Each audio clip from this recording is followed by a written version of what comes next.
জন মানুষ একটা বাস ভাড়া করে মিটিংয়ে যাচ্ছে। এখন সায়েন্স সিটির কাছে সামনাসামনি একটা পাঞ্জাব লরির সাথে মুখোমুখি সংঘর্ষ, ধাক্কা যেই ধাক্কা লেগেছে, 7টা এড়ে গরু মরে গেছে। কটা? এই এড়ে গরু মানে বুঝতে পেরেছ, আজরাইলির খালা তো ভাই হেভি বুঝে, শালা মুখে পানি লাই না, এর এড়ে গরু বলবো নি আল্লাহর ওলি বলবো? চেনটা টেনে পাইপ বার করে এমন স্টার্ট মারতে যে 10 ইঞ্চি দেয়াল ফেলে দেবে তার। এই এড়ে গরু বলবো তাকে হিজড়ে বলবো? কথা বলে না। তাহলে কজন মরে গেছে জোরে বলো? 7 জন। আমরা মাল কোটা নিয়ে এলুম। আরে নিয়ে আসতে হবে না, হবে না, না শ্মশানে পুড়ে দেবে, ওরাম করুনি। মাল কোটা নিয়ে এলুম, নিয়ে এসে সুন্দর করে গোসল করিয়ে জানাজার নামাজ পড়িয়ে কবরে রাখার সময় আমরা কি পড়ি? বিসমিল্লাহি ওয়াফি সাবিলিল্লাহি আলা মিল্লাতে রাসূলুল্লাহ। আল্লাহর নামে, কার দলে? আল্লাহর নামে নবীর দলে উঠিয়ে দিলাম। এ যাচ্ছিল কার দলে? মমতার দলে। বিসমিল্লাহি ওয়া ফি সাবিলিল্লাহি আলা মিল্লাতি রাসূলিল্লাহ, আল্লাহর নামে নবীর দলে উঠিয়ে দিলাম। এ চিটিংবাজের বাচ্চা, হারামখোরের বাচ্চা, মুনাফিকের বাচ্চা মমতার দলে যাচ্ছিল, বুদ্ধদেবের দলে যাচ্ছিল, অধীর রঞ্জন চৌধুরীর দলে যাচ্ছিল। এই রামমাল এদের দলে যেতে গে পেটো খেয়ে মরে গেল। আমরা জানাজার নামাজ পড়িয়ে দোয়া করছি, আল্লাহর নামে নবীর দলে উঠিয়ে দিলাম। তোর মতো চিটিংবাজ, তোর মতো মুনাফিক, তোর মতো হারামখোর, তোর মতো পচা মাল, তোর মতো ডেঞ্জারাস মাল, তোর মতো মোরা লাশ নিয়ে আমার নবী চুমো খাবে? আমি কি অযুক্তি কথা বলছি? ও মাল বেঁচে ছিল, জীবনে কোনোদিন কোরআনের পক্ষে ছিল না, ও কোনোদিন ইসলামের পক্ষে ছিল না, মরে গেছে, আল্লাহর নামে নবীর দলে উঠিয়ে দিলাম। ওই মোরা লাশ নিয়ে আমার নবী কি করবে? কথা বুঝছো না? বুঝছো না? ও সারা জীবন ওই সব নেতাদের পিছনে ছুটেছে, যেসব নেতারা জীবনে কবে হালাল খেয়েছে ফেরেশতাদেরও মনে নেই। ঠিক বলছি না ভুল বলছি? ও যেসব নেতাদের পিছনে ছুটেছে, সব কুকুরির ভাইরা ভাই মুখে দাঁড়িনি।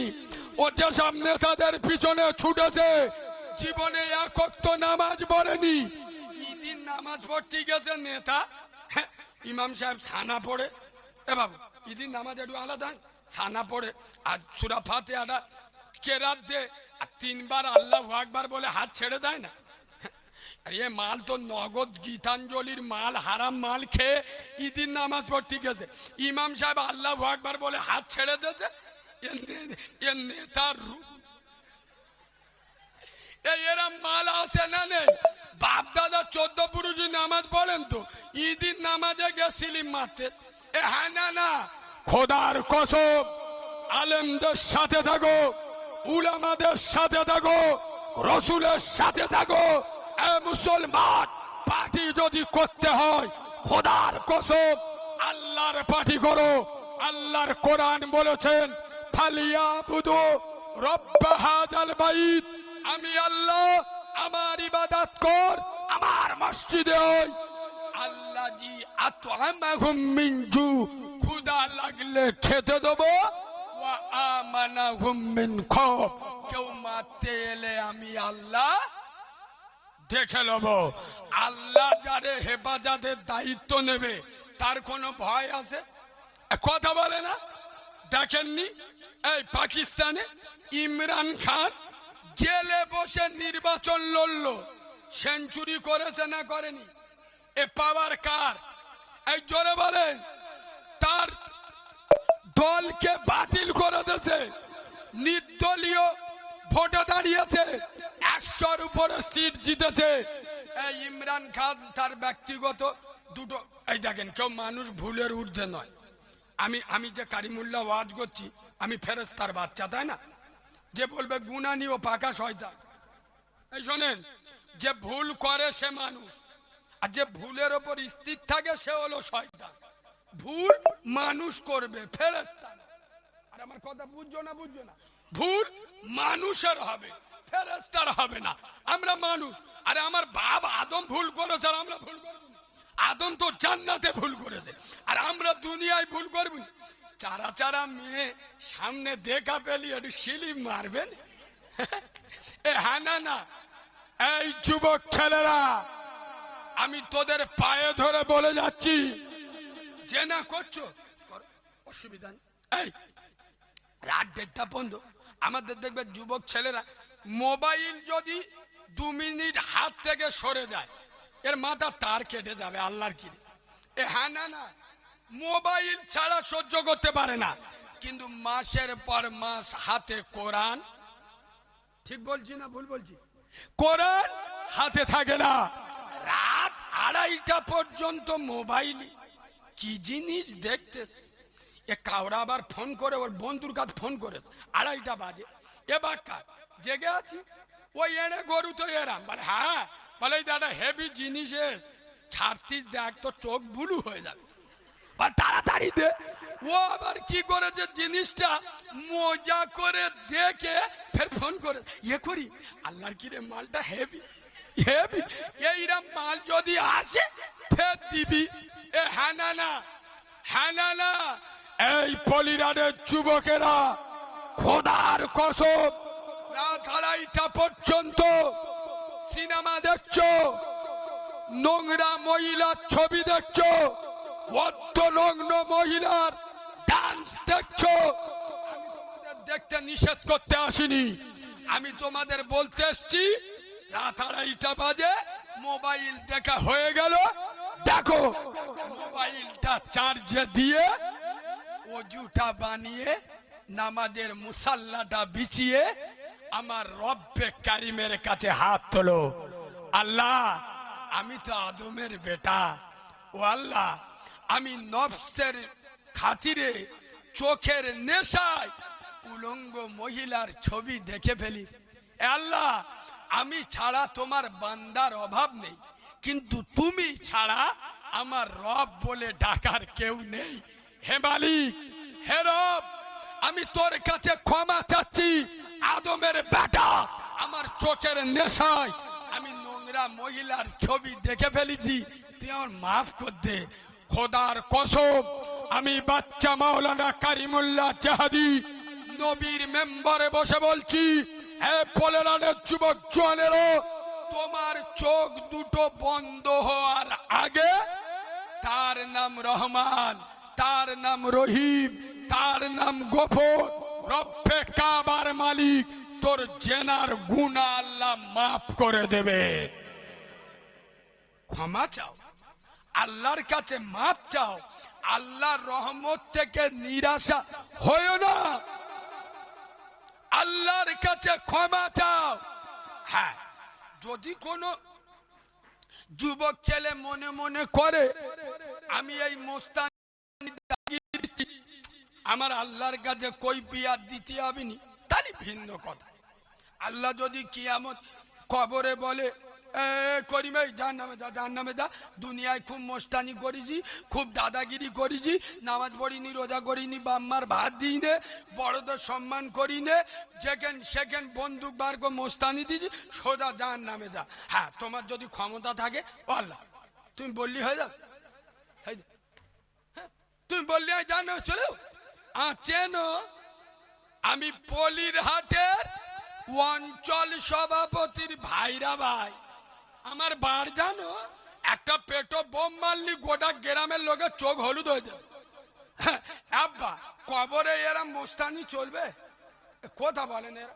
খোদার কসম, কবরে গেলে আমি নবীর মেম্বারে বসে বলছি, টাকার গরম, পয়সার গরম, দাদার গরম, দিদির গরম, বাপের গরম, ব্যাটার গরম, পার্টির গরম, পেটোর গরম, রাজনীতির গরম, গোষ্ঠীর গরম, বন্দুকের গরম, পিস্তলের গরম, কবরে শুলি শালা ফুল নরম। ঠিক বলেছি না ভুল বলেছি?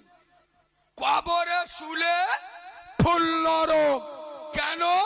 কবর পরিষ্কার বলছে। পলিরহাটের মুসলমান খবরদার, আমার কাছে যাওয়ার আগে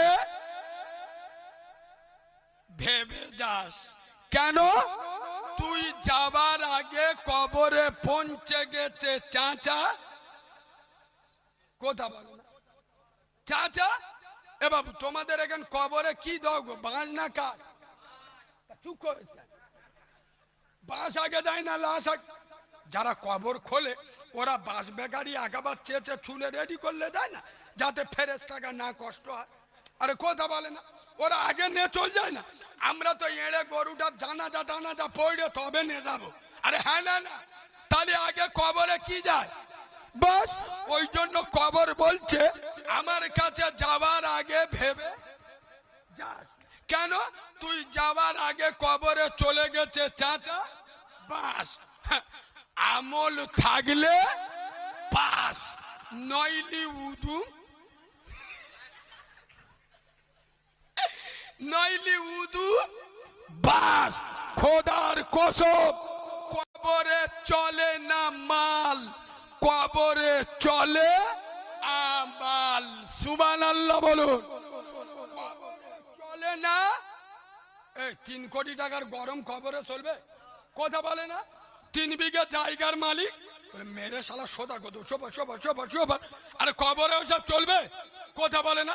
কবরের ফেরেশতা 2 লাখ টাকা দিলি ঘেবড়ে যাও। কথা বলে না? খোদার কসম, কবরে চলে না মাল, কবরে চলে আমাল। আমল ঠিক করো। আয় আব্বা, হালাল খাও, 5 ওয়াক্ত নামাজ পড়ো, ফতোয়াবাজিতে যেও না। আমি অন্য মৌলবী ভাই, আমার সাথে সবার মিল হয় না। আমি যুবকদের বলে যাই যে যুবকরা তোরা যদি দিনই 5 বার নামাজ পড়তে না পারিস, একবার পড়বি, একবার। আমি অন্য লোক। এই এরশাদ 17 রেখাত নামাজ, আমি বলি ভাই অন্তত 4 রেখাত পড়। আচ্ছা এই যে 4 রেখাত পড়তে বললু, আমি ওর সুন্নত পড়তে বারণ করলুম? কথা বলে না এরা? আমি বারণ করলুম? কেন 4 রেখাত পড়তে বললু? 4 রেখাত না পড়লি তুই জাহান্নামে যাবি রে। কথা বলে না? 17 রেখাত না পড়লে জাহান্নামে যাবি না। ভালো করে শোনেন, 4 রেখাত হলো ফরজ। কার হুকুম? কার হুকুম? আল্লাহর। তা যে মালটা মোটে পড়ে না, তা একদম না পড়ার থেকে অন্তত 4 রেখাত পড়লে ও জাহান্নাম থেকে বাঁচবে। এটা ভালো না খারাপ? আরে ওর অন্তরে যদি ফরজটা ওঠে। এ বাবু, যুবকদের বুঝিয়ে বলতে হয়, এই যুবক ভাই, নামাজ পড়লে কি হবে জানো? নামাজ অমানুষকে মানুষ বানায়। সুবহানাল্লাহ বলো। নামাজ অপবিত্রকে পবিত্র বানায়। নামাজ জাহান্নামীকে জান্নাতি বানায়। নামাজ অসৎ চরিত্রবানকে সৎ চরিত্রবান বানায়। যুবকরা মসজিদে গেলে ওদের মাথায় হাত বুলাতে হয়। এই যুবক, তোর দাদা খুব ভালো মানুষ ছিল, 5 ওয়াক্ত নামাজ পড়তো, তুই তার নাতি, তোর একটা রব আছে, তুই নামাজ পড়ি না, চেংড়া ছাবালকার সাথে ঘুরিস। খোদার কসম, যুবকদের দিল নরম, ওদের মাথায় হাত বুলাবেন আর ওদের বুঝিয়ে বলবেন আপনার জন্য সব করবে। ঠিক বলছি না ভুল বলছি? কিন্তু যদি আর চোখ রাঙা কেমড়ে ধরবে।